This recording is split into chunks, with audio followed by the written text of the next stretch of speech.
Hey, how you guys doing? For this video, sorry it's been a while making some videos, but we're trying to catch up. For this video, I wanted to talk about been experimenting with using some SSD drives.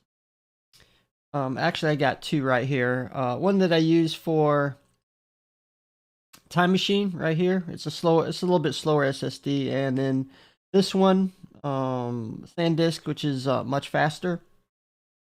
Now, originally when I got my 2013 Mac Pro in 2015, totally new system. You had to use external drives.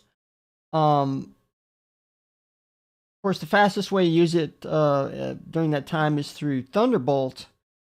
Unfortunately, things like SSD drives were still very expensive, so the price per performance wasn't very good. So I knew I was going to have to use some kind of rated system, which I chose the OWC RAID system. And during that time, I had enough money, and I wish I went with the 4-disc instead of the 2-disc. I kind of cheaped out.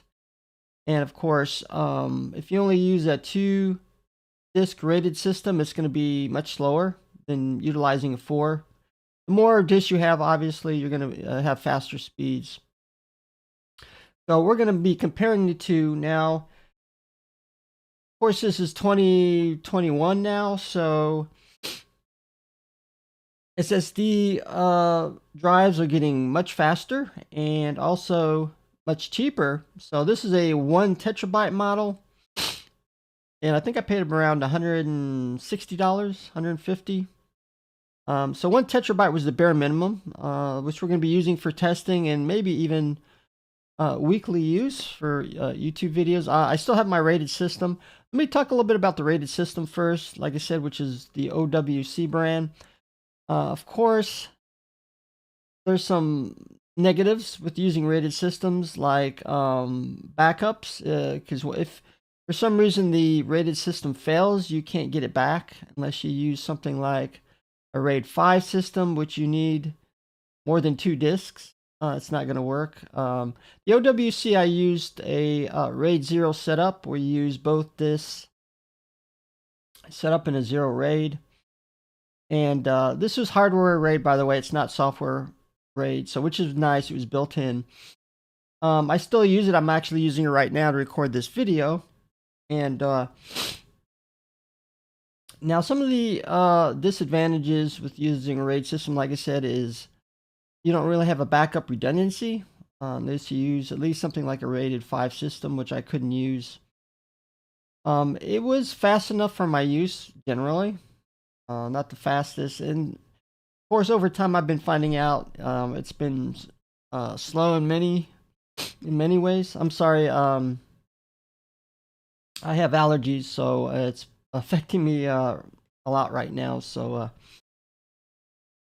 when I got this one, of course with the rated system I use Thunderbolt, which is the fastest. Now this one is the SanDisk Extreme portable SSD. 1 terabyte capacity. Now here it says up to I think it's 1050 read and 1000 write. Now this is megabytes per second, I believe. I always get megabytes and megabits mixed up. So it's fairly fast actually. Now to utilize the full speed of this drive, this is a USB, by the way. Well, it's a USB-C. Use a USB-C connection. You have to use, to get the full speed of this drive, you have to use USB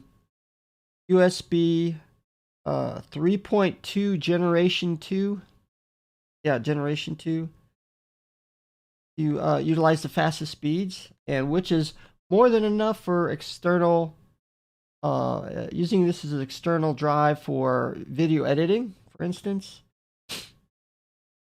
And so we're going to be, I'm going to be showing you some testing between the OWC and the SSD, SanDisk Extreme Pro. And so the limiting factor with, of course, on my computer system, Of course, the RAID system utilizes the Thunderbolt, which is the fastest you can use on that computer. You are limited with the USB speed on that system during that time, which is USB 3.0. So that's going to be the bottleneck, which I knew about. But so I did set up some testing. So it's going from a USB 3.0, or excuse me, it's going from a USB 3.1 generation 2 down to a 3.0, and that's going to be the bottleneck. So we're going to be doing some testing. We're going to go down onto the desktop so we can show you what's going on. All testing was done with Blackmagic Disk Speed Test. Of course, the first one that's coming up is the OWC RAID 0, which is through Thunderbolt. And we're averaging somewhere around 230 megabytes per second read-write speeds. Normally, the write speed is a little slower than the read speed for any one system.